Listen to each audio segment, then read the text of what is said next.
স্বাগত দীপ্ত সংবাদে আপনাদের সাথে আছি আমি ইয়াসমিন সুমনা। বাংলাদেশে আশ্রয় নেওয়া রোহিঙ্গাদের মধ্য থেকে প্রথম ধাপে 1,80,000 জনকে মিয়ানমার ফিরিয়ে নেয়ার উপযুক্ত বলে ঘোষণা দেয়ায় রোহিঙ্গাদের মধ্যে উচ্ছ্বাস দেখা দিয়েছে। তবে রাখাইন রাজ্যে ফিরে যাওয়ার আগে নাগরিকত্ব ও সহায় সম্বল ফিরে পাওয়া ও নিরাপত্তা চান কক্সবাজারের বিভিন্ন ক্যাম্পে থাকা রোহিঙ্গারা। থাইল্যান্ডের ৬ষ্ঠ বিমস্টেক শীর্ষ সম্মেলনের ফাঁকে গতকাল এক বৈঠকে মিয়ানমারের উপপ্রধানমন্ত্রী ও পররাষ্ট্রমন্ত্রী ইউ থান শোয়ে বাংলাদেশের প্রধান উপদেষ্টার উচ্চ প্রতিনিধি ডক্টর খলিলুর রহমানকে রোহিঙ্গাদের ফিরিয়ে নেয়ার বিষয়টি নিশ্চিত করেন।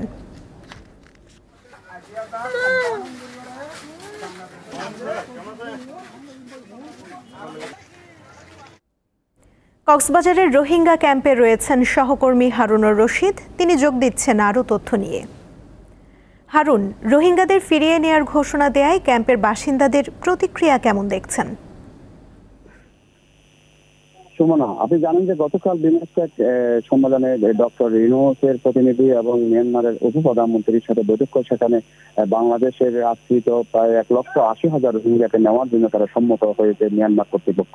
এই অবস্থায় মিয়ানমারের বিভিন্ন ক্যাম্পে তারা অনেকে আনন্দ উল্লাসে মেতেছে এবং অনেক উৎসাহ প্রকাশ করেছে তারা এতদিন পরে হলেও মিয়ানমার ফিরে যেতে পারবে। তবে কথা থেকে যায় যে তারা ভাবছে মিয়ানমার যে ঘোষণা দিয়েছে অত্যন্ত সাধুবাদ জানিয়েছে, তারা সন্তুষ্ট প্রকাশ করেছে। এই অবস্থায় তারা ভাবছে কোথায় নিয়ে যাবে, কখন নিয়ে যাবে, তাদের যে আরফান এস্টেট তারা ফিরে পাবে কিনা, তাদের বসতঘর ফিরে পাবে কিনা, তাদের মান মর্যাদা সহিত নেওয়া হবে কিনা, তাদের ডিগনিটি, তাদের যে সিকিউরিটি এইসব তারা পাবে কিনা, এই কথা তারা বারবার বলছে। তারা বলছে 1,80,000 কেন নিলে তো 10 থেকে 12 লক্ষ রোহিঙ্গাকে তাদেরকে নিয়ে যাওয়া হবে, নিয়ে যেতে হবে এবং প্রতি বছর এখানে প্রায় 30,000 নতুন শিশুর জন্ম হচ্ছে রোহিঙ্গাদের। এদের কি হবে এবং তাদের ভবিষ্যৎ ঠিকানা কি হবে, তাদের জন্মভূমি তারা ফিরতে পারবে, এইসব প্রশ্ন তারা বারবার করে যাচ্ছে। যদিও বলছে তারা কখন নিয়ে যাবে এবং আসলে কতটুকু তারা আন্তরিকতার সহিত কথাটা বলছে, তারা বারবার এই কথাটা বলছে। তারা সন্দেহ প্রকাশ করছে এই কথাতে, তারা বিশ্বাস করতে পারতেছে না তারা আদৌকে ফিরে যেতে পারবে কিনা। তবে তারা বিশ্বাস করছে, তারা আশ্বস্ত হতে চায় তারা নিয়ে যাবে, এতে খুশি, এতে সন্তুষ্ট প্রকাশ করছে। তবে কিভাবে কখন আবার তাদের জন্মতে ফিরবে এই প্রত্যাশাটা রাখি এবং তারা যেন মান মর্যাদা সহিত আত্মমর্যাদা নিয়ে তাদের ভূমিকে তাদের বসতবাড়ি ফিরতে পারে এই আশাবাদ তারা ব্যক্ত করতে বারবার। এখন এদিকে রোহিঙ্গা কমিউনিটির যারা যেসব নেতারা আছে তারা একটা বৈঠকে বসছে, তাদের সেখানে তারা একই অভিব্যক্তি প্রকাশ করছে। তারা চায় একসঙ্গে প্রায় 10 থেকে 12 লক্ষ রোহিঙ্গা তারা একসাথে তাদের বাড়ি ফিরতে চায়, এই প্রত্যাশার কথা তারা জানিয়েছে। সুমনা, কক্সবাজার থেকে যুক্ত ছিলেন সহকর্মী হারুনুর রশিদ। ঈদ ঘিরে দর্শনার্থীদের পদচারণায় জমে উঠেছে নারায়ণগঞ্জের বিনোদন কেন্দ্রগুলো। বর্ণিল সাজে সাজানো হয়েছে পার্ক, রিসোর্ট সহ জেলার বিভিন্ন পর্যটন স্পট। নারায়ণগঞ্জের বন্দর উপজেলার আনন্দ রিভারভিউ পার্ক অ্যান্ড রিসোর্টটিতে এখন দর্শনার্থীদের উপচে পড়া ভিড়। ঈদকে ঘিরে দর্শনার্থীদের কথা মাথায় রেখে পার্কটি সাজানো হয়েছে বর্ণিল সাজে। পার্কটিতে থাকা বাম্পার কার, সুইং চেয়ার, উঁচু নাগরদোলা সহ বিভিন্ন আকর্ষণীয় রাইডসে চড়ছেন দর্শনার্থীরা। গরমে প্রশান্তির খোঁজে সুইমিং পুলে সাঁতার কাটছেন অনেকে। এছাড়া চিড়িয়াখানায় থাকা ময়ূর, খরগোশ ও হরিণ সহ বিভিন্ন প্রজাতির পশু পাখি বিনোদন দিচ্ছে শিশু কিশোরদের। ব্রহ্মপুত্র নদের পাড়ে নিরিবিলি পরিবেশে হাস্যোজ্জ্বল সময় পার করছেন অনেকে। এখানে অনেকগুলো রাইড সংযোজন করা হয়েছে, মাশাআল্লাহ আলহামদুলিল্লাহ খুব ভালো এনজয় করছি। ঈদ উপলক্ষে আমরা আসছি পরিবার নিয়ে এই পার্কে, অনেক ভালো লাগতেছে। নদীর পাড়ে পার্ক, মনোরম পরিবেশ, পশু পাখি আছে, রাইড আছে, বন্ধু বান্ধব নিয়ে ঘুরতে আসলাম, ভালোই লাগতেছে। সর্বোপরি আলহামদুলিল্লাহ ঈদ অনেক ভালো কাটতেছে, আমি আমার পরিবার নিয়ে আসছি। ভালো ঈদ কাটতেছে সব বছর থেকে। ইভেন আপনার এখানকার যে ম্যানেজমেন্ট ওনাদেরকে ধন্যবাদ জানাচ্ছি, ওনারা খুব ভালো একটা সিকিউরিটি দিছে পার্কের মধ্যে। তারপরে এখানে অনেক নিরাপত্তা ব্যবস্থা খুবই ভালো। পার্ক সংশ্লিষ্টরা জানান, ঈদের দিন থেকেই প্রতিদিন প্রায় লক্ষাধিক মানুষের সমাগম ঘটছে এই বিনোদন কেন্দ্রে। নদীর পাড়ে চমৎকার বসার সেটিংয়ের ব্যবস্থা করছি, লাইটিংয়ের আলোকসজ্জার ব্যবস্থা করেছি। বিশেষ আকর্ষণ হিসেবে এখানে সুইমিং পুলের ব্যবস্থা করা হয়েছে এবং নতুন নতুন কিছু রাইডসও বাড়ানো হয়েছে। আর তাছাড়া নদীর পাড়ে খুব নতুনভাবে রেস্টুরেন্ট আমরা চালু করেছি, আধুনিক রেস্টুরেন্ট, সুইমিং পুলের পাশে আধুনিক জুস বার, পাশাপাশি সিকিউরিটি হিসেবে আমরা বাউন্সারও এবার নিয়োগ করেছি যাতে কোনো রকম কোনো সমস্যা না হয়। এবং আমার তো সিকিউরিটি তো পর্যাপ্ত দিয়েছি, পাশাপাশি প্রশাসনিক সহযোগিতা পাচ্ছি।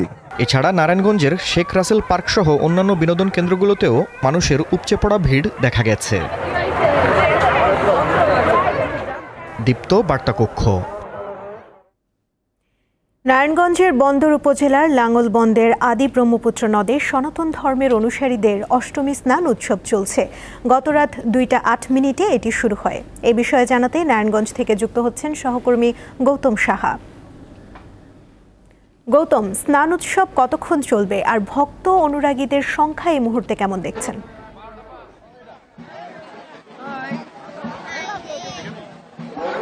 আমি যদি আমার পেছনটিতে আপনাকে একটু দেখাতে চাই, এখন পর্যন্ত প্রায় 10 লক্ষাধিক লোকের কিন্তু সমাগম ঘটে গেছে। দেশ বিদেশের পুণ্যার্থীরা বান্দর উপজেলার নাঙ্গলবন্দর স্থানে কিন্তু তারা অংশগ্রহণ করেছেন। এবং আরেকটি বিষয়, কিছুক্ষণ আগেই কিন্তু বর্তমান অন্তর্বর্তী সরকারের যে স্বরাষ্ট্র উপদেষ্টা লেফটেন্যান্ট জেনারেল জাহাঙ্গীর আলম, তিনি কিন্তু নিরাপত্তা ব্যবস্থা দেখতে পরিদর্শন করে গেছেন এবং তিনি যে বিষয়টি জানিয়েছেন যে বাংলাদেশে যে সাম্প্রতিক সম্প্রীতির যে রয়েছে সেটা কিন্তু বিশ্বের আর কোথাও নেই বলে সেই বিষয়টি তিনি উল্লেখ করেছেন। এবং নিরাপত্তা ব্যবস্থা কঠোরভাবে তারা কিন্তু এখানে নিরাপত্তা ব্যবস্থা দিয়েছেন এবং সেই সাথে তারা কাজ করছেন।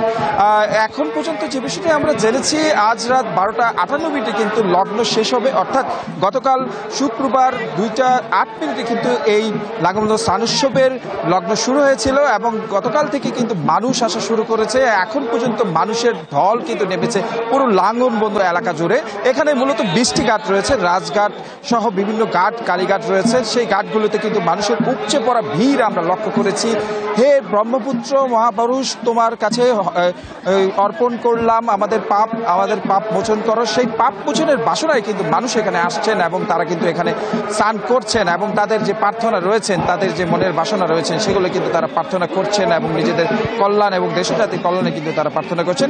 আমরা কথা বলেছিলাম এখানকার আগত দর্শনার্থী পুণ্যার্থী, তারা নিরাপত্তার বিষয়ে যে বিষয়টি জানিয়েছেন, এবার নিরাপত্তা ব্যবস্থা ভালো হয়েছে এবং সর্বোপরি সব ধরনের ব্যবস্থা কিন্তু গ্রহণ করা হয়েছে। এবং সেই সাথে আমরা কথা বলছি আয়োজকদের সাথে।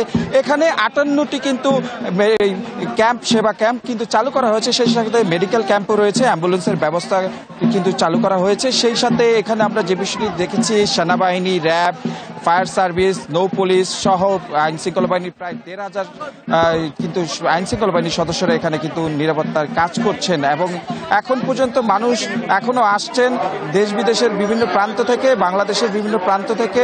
তবে আয়োজকরা যে বিষয়টি জানিয়েছেন, প্রায় 10 থেকে 12 লাখের অধিক লোকের কিন্তু এই লাঙ্গলবন্দর স্নান উৎসবে কিন্তু সমাগম ঘটবে বলে তারা কিন্তু আশা করছেন। এই ছিল আসলে আমার কাছে লাঙ্গলবন্দর স্নান উৎসবের এখন পর্যন্ত সর্বশেষ। নারায়ণগঞ্জ থেকে যুক্ত ছিলেন সহকর্মী গৌতম সাহা। এবার আন্তর্জাতিক সংবাদ। চীনের পণ্যে নতুন করে শুল্ক আরোপের জবাবে যুক্তরাষ্ট্রের সব ধরনের পণ্যে অতিরিক্ত শতকরা 34% শুল্ক আরোপের ঘোষণা দিয়েছে চীন। 10 এপ্রিল থেকে যুক্তরাষ্ট্রের ওপর এই অতিরিক্ত শুল্ক কার্যকর হবে। চীনের অর্থ মন্ত্রণালয় জানিয়েছে, যুক্তরাষ্ট্র থেকে আমদানি করা সব পণ্যের ওপর বর্তমানে প্রযোজ্য শুল্ক ছাড়াও শতকরা 34% অতিরিক্ত শুল্ক আরোপ করা হবে।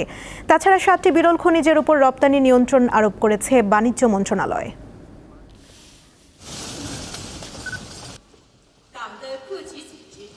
এই ছিল এখনকার মতো। পরবর্তী সংবাদ বেলা 3টায় দেখার আমন্ত্রণ রইল। এছাড়া আরও তথ্য এবং বিনোদন জগতের নানা খবর পেতে যুক্ত থাকুন দীপ্ত ডিজিটাল প্ল্যাটফর্মের সাথে। ধন্যবাদ সবাইকে।